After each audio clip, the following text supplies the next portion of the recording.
तो दोस्तों यह वीडियो सिर्फ और सिर्फ अवेयरनेस करने के लिए बनाई गई है और यह वीडियो हर एक यूजर्स के लिए काफी ज्यादा इंपॉर्टेंट होने वाली है। क्योंकि इस वीडियो में मैं आपको एक नहीं दो नहीं बल्कि टोटल ऐसे 5 इनकमिंग कॉल्स स्कैम के बारे में बताऊंगा जो हैकर्स लोग आप लोगों के साथ ठगी करने के लिए, स्कैम करने के लिए इस्तेमाल करते हैं। और इस तरह के इनकमिंग कॉल्स स्कैम को लेकर के बहुत सारे ऐसे यूजर्स हैं जो अपना पैसा लाखों नहीं बल्कि करोड़ों में गवा बैठते हैं, वो भी 1 मिनट के अंदर अपना बैंक अकाउंट खाली करवा बैठते हैं। इस वीडियो में आप लोग एंड तक बने रहिएगा क्योंकि इस वीडियो में मैं आपको पूरी डिटेल में जानकारी दूंगा कि आखिर में हैकर्स लोग कौन कौन से कॉल्स का इस्तेमाल करते हैं और किस तरीके से आपको अपने झांसे में फंसाते हैं, अपने जाल में फंसा लेते हैं और किस तरीके से आपके साथ ठगी हो जाती है, स्कैम हो जाती है। और साथ ही ये भी बताऊंगा कि आपको किस तरीके से इन सभी कॉल से बच के रहना है। सो वीडियो काफी ज्यादा इंफॉर्मेटिव होगी, लाइक और शेयर भी कर दीजिए। तो चलिए शुरू करते हैं। तो सबसे पहले बात करते हैं फर्स्ट इनकमिंग कॉल्स स्कैम के बारे में। और इस तरह के कॉल्स के अंतर्गत काफी सारे यूजर्स इनके जाल में फंस जाते हैं और अपना लाखों नहीं बल्कि करोड़ों रुपए गवा बैठते हैं। तो इस कॉल्स का नाम है डिजिटल अरेस्ट स्कैम कॉल्स। इसके अंतर्गत क्या क्या चीजें आती है मैं आपको बता देता हूँ। किस तरीके से आपके साथ हैकर्स यानी स्कैमर्स आपके साथ स्कैम कर जाते हैं, ठगी कर जाते हैं। होता यह है कि सबसे पहला जो पॉइंट है, आपको कॉल आएगा और आपको ये बताया जाएगा कि आपने एक कुरियर सेंड किया था। जबकि वो कुरियर आपने सेंड किया था या नहीं ये एक अलग बात है, नहीं भी किया था तो भी आपको कॉल आएगा कि आपने एक कुरियर सेंड किया था। ये जो कुरियर है, आपका जो पार्सल है यहाँ तक पहुंच चुका है लेकिन इससे आगे नहीं जा पा रहा है, किसी भी रीजन में यहाँ पर आपका जो कुरियर है वो फंस गया है। और रीजन भी आपको बता दिया जाएगा कि आपके आधार कार्ड की वजह से इस तरह की समस्या आ रही है, आपका आधार कार्ड मिसयूज किया जा रहा है इन जगहों पर, इसलिए आपका वेरिफिकेशन किया जाएगा। एक तो इस तरह का आपको कॉल आएगा और इसके लिए आपको 9 दबाना है। ठीक है, अब बात करते हैं दूसरे पॉइंट की। देखिए दूसरे पॉइंट में इसी डिजिटल अरेस्ट स्कैम कॉल्स के अंतर्गत तो दूसरा पॉइंट है वो ये है कि आपको यहाँ पर कॉल आएगा और आपको बताया जाएगा कि आपका जो सिम कार्ड है वो 2 घंटे के अंदर ब्लॉक कर दिया जाएगा। अब भाई आप सोचने लगोगे कि मेरा सिम कार्ड ब्लॉक क्यों किया जाएगा। इसी में से तीसरा पॉइंट है कि आपका जो क्रेडिट कार्ड है वो ब्लॉक कर दिया जाएगा 2 घंटे के अंदर। अदरवाइज अगर आप ब्लॉक नहीं करना चाहते यानी कि आप अपना सिम कार्ड या आप अपना क्रेडिट कार्ड को एक्टिवेट रखना चाहते हैं तो आप 9 दबा दीजिए। तो काफी सारे यूजर्स इस चक्कर में फंस जाते हैं और 9 दबा देते हैं। 9 दबाने से कुछ नहीं होता, लेकिन जैसे ही आप 9 वाले बटन को प्रेस करेंगे उसके बाद उधर से स्कैमर्स फोन कॉल पर आपसे बातचीत करना स्टार्ट कर देगा और इस तरीके से आपको अपने झांसे में लेगा, अपने जाल में फंसाएगा कि भाई आपका ये नंबर है, ये नंबर इस वजह से बंद हो जाएगा, आपका आधार वेरिफिकेशन करना है, दिए गए लिंक पर क्लिक करके, ठीक है, वो आपको लिंक भी सेंड कर देगा और ये जो प्रोसेस है आपको 5 मिनट के अंदर, 1 घंटे के अंदर कर लेना है। ओके, कई बार तो ऐसा भी कॉल आता है कि आप उस क्रेडिट कार्ड कंपनी का, मतलब जिस भी कंपनी से आपको कॉल आता है उस कंपनी का आप क्रेडिट कार्ड यूज भी नहीं करते, उसके बावजूद भी आपको कॉल आ जाएगा कि आपका जो क्रेडिट कार्ड है वो ब्लॉक कर दिया जाएगा। अगर आप इसे एक्टिवेट रखना चाहते हैं तो 9 दबा दीजिए, जबकि आप उस कंपनी का क्रेडिट कार्ड यूज नहीं कर रहे हैं। अब यहाँ पर काफी सारे यूजर्स ये सोचने लगते हैं कि मैं तो क्रेडिट कार्ड यूज भी नहीं कर रहा हूँ उस कंपनी का, तो फिर हमें कैसे इस तरह का कॉल आया। और बहुत सारे यूजर्स 9 दबा देते हैं और काफी सारे यूजर्स तो ये भी सोचते हैं कि मैंने कोई कुरियर ही सेंड नहीं किया तो फिर मेरे नाम पर कुरियर कैसे गया है, ठीक है ना। और काफी सारे यूजर्स डर जाते हैं कि आखिर में क्या बात है कि मेरे नाम पर कुरियर चला गया और वो कुरियर क्यों फंसा हुआ है, क्या कुरियर था। तो 9 दबा देते हैं और हैकर से बात करना स्टार्ट कर देते हैं।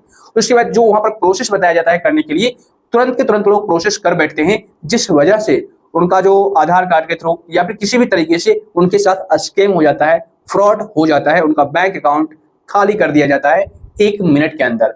तो आप कभी भी इन चक्करों में ना पड़े। अगर आपने किसी भी प्रकार का कुरियर सेंड ही नहीं किया तो फिर उस कॉल को इग्नोर कर दे। अगर आपने किसी तरह का क्रेडिट कार्ड यूज नहीं कर रहे हो तो फिर उस तरह के कॉल को इग्नोर कर दे। हाँ, अगर आपको ये जानना है, मान लीजिए आप एसबीआई का क्रेडिट कार्ड यूज करते हैं और एसबीआई के रिगार्डिंग आपको फेक नंबर से यानी हैकर्स के नंबर से आपको कॉल आ रहे हैं, तो आप डायरेक्ट एसबीआई के कस्टमर केयर पर जाकर के बात कर लीजिए। एसबीआई का कस्टमर केयर नंबर आपको स्क्रीन पर दिख रहा होगा, ठीक है। इस नंबर पर आप डायरेक्ट कॉल करके बात कर सकते हैं कि सर इस तरह का मेरे को कॉल आया है, क्या वाकई में मेरे साथ इस तरह का प्रॉब्लम हो सकता है, अगर हो सकता है तो इसे हमें कैसे फिक्स करना है। तो वहां पर आपको सही जानकारी मिल जाएगी और तब आप अपना प्रोसेस कीजिएगा तो कोई दिक्कत नहीं होगी। ओके, अब बात करते हैं दूसरे तरह के इनकमिंग कॉल्स स्कैम के बारे में। और ज्यादातर लोग जो भारत के हैं यहाँ पर फंस जाते हैं इस स्कैम कॉल्स के अंतर्गत। कैसे, मैं आपको बता देता हूँ। देखिए, इंडिया में बहुत सारे ऐसे यूजर्स हैं जो अपने मोबाइल फोन में पोर्न वीडियो देखना काफी ज्यादा पसंद करते हैं और दिन भर लगे रहते हैं। अब ऐसे में क्या होता है कि जब आप अपने फोन में पोर्न वीडियो बहुत ज्यादा देखते हैं तो स्कैमर्स के थ्रू एक कॉल आता है, बल्कि वो ओरिजिनल कॉल नहीं होता, फेक कॉल होता है, ठगने वाला कॉल होता है। तो वो आपको कॉल करेंगे स्कैमर्स, हैकर्स, और आपको बोलेंगे, आपको डराएंगे, धमकाएंगे कि आप अपने मोबाइल फोन में बहुत ज्यादा पॉर्न वीडियो देखते हो, गंदी वीडियो देखते हो और इस तरह का डाटा मेरे पास कलेक्ट हो रखा है, मतलब मेरे पास अवेलेबल है आपका डाटा। तो मैं क्या करूंगा कि इस कॉल्स को या फिर इस डाटा को मैं आपके मम्मी पापा के सामने रखूंगा, आपको जलील करूंगा, या फिर आपको ये भी बोलेंगे कि इंडिया में इस तरह का जो काम है वो बैन है, मतलब लीगल नहीं है, इलीगल है, और इसके अंतर्गत आपको इतना धारा लगेगा और आपको इतने साल की जेल हो जाएगी। मतलब बहुत तरह के आपको ब्लैकमेल किया जाएगा बहुत तरीके से, और आपको, ठीक है ना, डराया जाएगा, धमकाया जाएगा। तो बहुत सारे ऐसे यूजर्स होते हैं जो इस केस के अंतर्गत फंस जाते हैं, डर जाते हैं। अब होता क्या है कि उधर से जो हैकर्स होता है, फ्रॉडस्टर होता है, वो आपको ये बोलते हैं कि अगर आप इन सभी चीजों से बचना चाहते हैं तो आप मुझे इतने रुपये दे दो। यहाँ तक कि 1 लाख रुपए तक भी आपसे डिमांड किया जा सकता है, 2 लाख रुपए तक भी डिमांड किया जा सकता है। तो मैं आपका सारा डाटा अपने फोन से, अपने कंप्यूटर से डिलीट कर दूंगा। तो बहुत सारे यूजर उनके झांसे में आकर के उनको 1 लाख 2 लाख रुपए ट्रांसफर कर देते हैं, जो कि वहां पर फोन पे नंबर या फिर गूगल पे नंबर या फिर किसी भी पेमेंट माध्यम से आपको मंगाया जाता है आपसे रुपये और आप ट्रांसफर कर देते हो। लेकिन मैं आपको बता दूं, अगर आपको कभी भी इस तरीके का कॉल आए कि आप अपने फोन में पॉर्न वीडियो बहुत ज्यादा देखते हो और आपका डाटा कलेक्ट किया गया है, मेरे पास अवेलेबल है, तो आप कभी भी इस चक्कर में मत पड़ना, उनके कॉल्स पर बिलीव मत करना। आप उस कॉल्स को उसी टाइम डिस्कनेक्ट कर देना, क्योंकि आपके साथ कोई भी किसी भी तरह का कॉल्स नहीं आता है इस तरीके से। ठीक है, आपको यहां तक ये भी बताया जाएगा कि आपके घर पर पुलिस आ रही है, ठीक है, पुलिस आपको पकड़ करके ले जाएगी और बैकग्राउंड से, ठीक है, जैसे बात कर रहे हो तो आपको बैकग्राउंड से पुलिस के सायरन की आवाज भी सुनाई देगी, क्योंकि वहां पर सब कुछ ऑटोमेटेड हो रहा होता है, मतलब कंप्यूटर के जरिए या फिर एआई के माध्यम से बहुत चीजें करवाई जा रही होती है। तो आपको लगेगा वाकई में मेरे घर पर पुलिस आएगी, मुझे पकड़ करके ले जाएगी, मेरा बेइज्जती होगा, मुझे प्रॉब्लम होगी। तो इस तरह के जाल में आप कभी भी मत फंसिएगा, आपको कभी भी कहीं भी रुपया नहीं देना है। उसके बाद बात करते हैं थर्ड इनकमिंग कॉल्स स्कैम के बारे में। तो दोस्त, ये जो तीसरा इनकमिंग कॉल्स स्कैम है, और इस तरीके के कॉल्स के अंतर्गत भी काफी सारे यूजर्स फंस ही जाते हैं, क्योंकि कोई भी अगर आपको पैनिक सिचुएशन में ला देगा तो आप फंस ही जाओगे, उसके जाल में चले ही जाओगे। कैसे, मैं आपको बता देता हूँ। देखिए, अक्सर क्या होता है, स्कैमर्स की तरफ से आपको कॉल आता है और आपको बताया जाता है कि आपके रिलेशन वाले, रिलेशन में आपका बेटा हो सकता है, आपका भाई हो सकता है, या फिर आपके पिता हो सकते हैं, या फिर कोई भी हो सकता है। ये बताया जाता है कि आपका जो ये बेटा है आपका, वो इस तरह के जाल में फंस चुका है, मीन्स यहाँ पर रेप केस के अंतर्गत इसे अरेस्ट कर लिया गया। ठीक है, इतना आपको बताया जाएगा। और अगर आप इस तरह के इसको छुड़वा नहीं ले जाते हैं तो यहाँ पर इसको 6 साल का जेल हो सकता है, 10 साल का जेल हो सकता है, या फिर जो भी आपको बताया जाएगा वहां पर आपको कॉल के माध्यम से बताया जाएगा। ठीक है ना, तो वहां पर आपको बात भी करवाया जाता है उस लड़के से जिसको वहां पर बैठा रखा है। दरअसल होता क्या है कि वो जो लड़का होता है वो स्कैमर्स का ही एक टीम मेंबर में से कोई एक सदस्य होता है, वो कोई आपका बेटा नहीं होता या फिर कोई भी आपका रिलेशन वाला नहीं होता। लेकिन जैसे ही वो आपको कॉल के माध्यम से बात करवाएगा तो उसी टाइम आपको रोने धोने, रोकर धोकर दिखाया जाएगा, मतलब उस लड़के की तरफ से रोया धोया जाएगा और आपको लगेगा कि वाकई में यह जो लड़का है मेरा ही बेटा है या मेरा ही भाई है। अब देखिए, किस तरह के लोगों को टारगेट करते हैं स्कैमर्स, मैं आपको बताता हूं। जिनका लड़का, जिनका बेटा या रिलेशन में से कोई भी भाई बहन जो भी है, जो विदेशों में पढ़ता है या फिर विदेशों में काम करता है, या फिर जो कोचिंग इंस्टीट्यूट में दूर दराज से पढ़ने जाते हैं, तो उन सारे लोगों को यहाँ पर हैकर्स जो है, स्कैमर जो है, टारगेट करता है। और वाकई में बहुत सारे यूजर्स को ये लगता है कि शायद ऐसा हो सकता है कि मेरा बेटा फंस गया होगा, मेरे बेटे को अरेस्ट कर लिया गया है। तो वहां पर आपको कॉल्स के माध्यम से ही आपको बोला जाएगा कि इतने रुपये आप मुझे दे दो तो मैं आपके बेटे को छोड़ दूंगा। लेकिन दोस्त, मैं आपको बता दूं, ऑनलाइन आप इस कॉल्स के माध्यम से रैंडमली किसी भी अकाउंट में आपको पैसे ट्रांसफर नहीं करना है। अगर आपको कभी भी इस तरीके के कॉल आए, ठीक है, तो आप उनको सीधा ये बोलिए कि आप मुझे बताइए कि किस थाने से आप बात कर रहे हैं, मैं उस थाने पर आ जाऊंगा और वहां पर आकर के ही मैं अपने बेटे को छुड़ा ले जाऊंगा। जो भी आपको लेना है वहीं पर मैं दे दूंगा। आप कभी भी ऑनलाइन किसी के भी अकाउंट में पैसे ट्रांसफर मत कीजिएगा। और इस तरह का जो कॉल है काफी सारे यूजर्स के पास आ रहे हैं, बहुत सारे लोग इस तरह के कॉल में फंस भी रहे हैं। ओके, इसको इग्नोर कर दीजिए तो आप बचे रहेंगे। अब बात करते हैं नेक्स्ट पॉइंट की। देखिए, नेक्स्ट जो इनकमिंग कॉल्स है, इस तरह के कॉल्स में भी काफी सारे यूजर्स फंस ही जाते हैं। दरअसल होता क्या है, स्कैमर्स क्या करते हैं, अपना दिमाग लगाते हैं, शातिर तरीके से काम करते हैं। होता यूं है कि आपको कॉल करते हैं, ठीक है, और आपको ये बताया जाता है कि मैं इसके रिलेटिव बोल रहा हूं या फिर आपके पिता का दोस्त बोल रहा हूं, आपके भाई का दोस्त बोल रहा हूं। इस तरह का आपको कॉल करके बताते हैं, मैंने आपके पिता से, ठीक है, आपके भाई से पैसे उधार लिए थे इस डेट को, ठीक है, उनको मुझे पैसे लौटाने थे। ओके, तो मैं इस पैसे को लौटाना चाहता हूं, आप अपना गूगल पे नंबर, फोन पे नंबर या फिर जो भी है आप मुझे दे दीजिए, मैं उनका पैसा लौटा दूंगा। आपके पिताजी ने मुझे 10,000 5,000 रुपये दिए थे, जो भी। तो वहां पर क्या होता है कि जब आप गूगल पे, फोन पे नंबर दे दोगे तो वहां पर आपको ये बोला जाएगा कि पहले मैं 1 रुपया ट्रांसफर करता हूँ। 1 रुपया ट्रांसफर कर दिया जाता है और आप देख भी लेते हो कि मेरे अकाउंट में 1 रुपया क्रेडिट हो गया है। अब क्या होगा कि जब टेस्ट कंप्लीट हो जाता है उसके बाद आपको ये बताया जाता है कि अब मैं इतने रुपये आपके अकाउंट में ट्रांसफर कर रहा हूँ। तो जैसे कि मैंने आपको बताया 5,000 10,000 रुपये उधार लेता है, तो 5,000 10,000 रुपये की जगह पर वहां पर एक फेक मैसेज क्रिएट किया जाता है, कस्टमाइज किया जाता है, डुप्लीकेट मैसेज हैकर्स के द्वारा कि मैं 5,000 की जगह पर मान लीजिए 30,000 डाल दूंगा, ठीक है ना। उसके बाद फेक मैसेज क्रिएट करके मैं आपके मोबाइल नंबर पर सेंड कर दूंगा। अब क्या होगा कि आपको मैसेज तो आ जाएगा कि आपके अकाउंट में इतने रुपए क्रेडिट हुए हैं, इस तरह का मैसेज आपको देखने को मिलेगा। और ये सारा जो काम है कॉल के दौरान ही होता रहेगा, मतलब जब हैकर्स आपसे बात करेगा उसी कॉल्स के दौरान आपका ये सारा प्रोसेस होता रहेगा, करवाता रहेगा, कॉल डिस्कनेक्ट करने के लिए नहीं बोलेगा।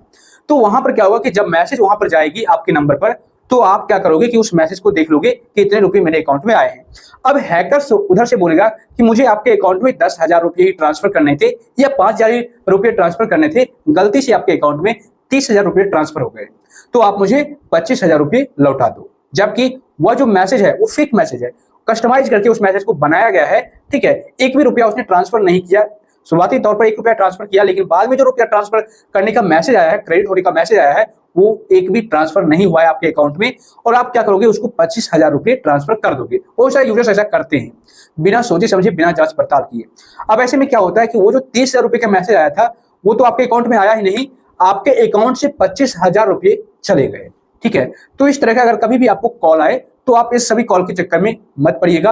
अगर इस तरीके से आपको कोई बता रहा है कि मैं इनके रिलेटिव बोल रहा हूँ या फिर आपके पिताजी का दोस्त बोल रहा हूँ या फिर आपके भाई का दोस्त बोल रहा हूँ, तो आप सीधा सीधा बोलिए कि आप घर पर आकर के दे दीजिए, या फिर आप चेक के माध्यम से मुझे दे सकते हैं, या फिर आप जब पिताजी से बात कीजिएगा, मुलाकात कीजिएगा, तो आप उन्हें ही दे दीजिएगा। लेकिन आप कभी भी इस तरह के चक्कर में ना पड़िएगा, अदरवाइज आपका बैंक अकाउंट खाली हो जाएगा। अब बात करते हैं नेक्स्ट इनकमिंग कॉल्स स्कैम के बारे में। देखिए, नेक्स्ट जो फोन कॉल्स होता है यानी इनकमिंग कॉल्स होता है, इस तरीके की कॉल्स में काफी सारे लोग फंसी जाते हैं और अपना लाखों रुपया गवा बैठते हैं। दरअसल होता क्या है कि आपका जो फिजिकल सिम कार्ड है उसका एक ई सिम कार्ड होता है, सभी सिम का ई सिम कार्ड होता है। तो वहां पर हैकर्स क्या करता है, आपके ही नंबर का ई सिम कार्ड जनरेट करने के लिए, एक्टिवेट करने के लिए रिक्वेस्ट दर्ज करता है। तो जब इस तरीके से रिक्वेस्ट दर्ज करता है कंपनी के पास, किसी जो भी कंपनी का आप सिम कार्ड यूज करते हैं, तो वहां पर उस सिचुएशन में आपके पास एक कॉल जाती है आपके नंबर पर, ठीक है। तो जब तक वो कोड आप एंटर नहीं करोगे तब तक ये सिम एक्टिवेट नहीं होता। अब ऐसे में स्कैमर्स दिमाग लगाता है, ठीक है। आपको एक फोन कॉल आता है और आपको बताया जाता है कि मैं आपके टेलीकॉम कंपनी से बात कर रहा हूं, जिस भी कंपनी का आप सिम कार्ड यूज करते हैं, ठीक है।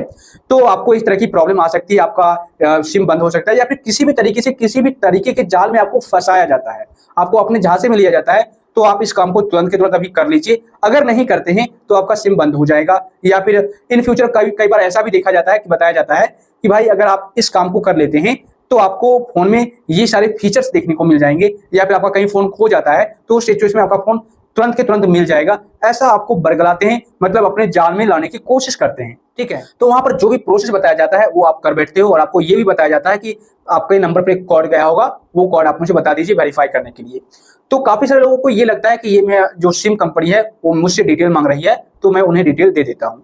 दरअसल वो हैकर्स होता है, स्कैमर्स होता है, और जब आप उसको कोड बता देते हो तो उसका जो सिम कार्ड है, ई सिम कार्ड, वो एक्टिवेट हो जाता है, ठीक है। और आपका जो फिजिकल कार्ड होता है वो डीएक्टिवेट हो जाता है, बंद हो जाता है। अब ऐसे में क्या होता है कि आपका नंबर उसके पास चला गया, आपके नंबर का एक्सेस उसके पास चला गया, और उस सिम कार्ड के थ्रू गूगल पे, फोन पे, पेटीएम, जो भी चीजें आप इस्तेमाल करते हो आसानी से वो इस्तेमाल कर सकता है, और आपके नंबर पर होने वाले सारे ओटीपी उसी के हैकर्स के पास चले जाएंगे, और सब कुछ, सारा डिटेल्स, सारा मैसेज उसके नंबर पर जाता रहेगा। तो इस तरीके से आपका जो मैसेज है, ठीक है, मैसेज के माध्यम से या फिर आपका जो कॉल है, कॉल के माध्यम से सारे अकाउंट हैक कर लिए जाएंगे, आपका बैंक बैलेंस खाली कर दिया जाएगा, और आपको पता भी नहीं चलेगा क्योंकि आपका सिम डीएक्टिवेट हो चुका है। और जब आप अपना सिम एक्टिवेट करवाएंगे फोन कॉल करके, मतलब कि कंपनी से बात करके कि सर ऐसा ऐसा बात है, मेरे साथ स्कैम हुआ है, मेरा जो सिम है वो बंद करवा दिया गया, मैं अपने सिम को एक्टिवेट करना चाहता हूं, तो जब तक आपका सिम कार्ड एक्टिवेट होगा तब तक आपका बैंक अकाउंट खाली हो चुका होगा और आप लूट चुके होंगे। तो कभी भी अगर आपको इस तरह का कॉल आए तो आप इस कॉल में ना पड़े, अदरवाइज आपको प्रॉब्लम हो सकती है।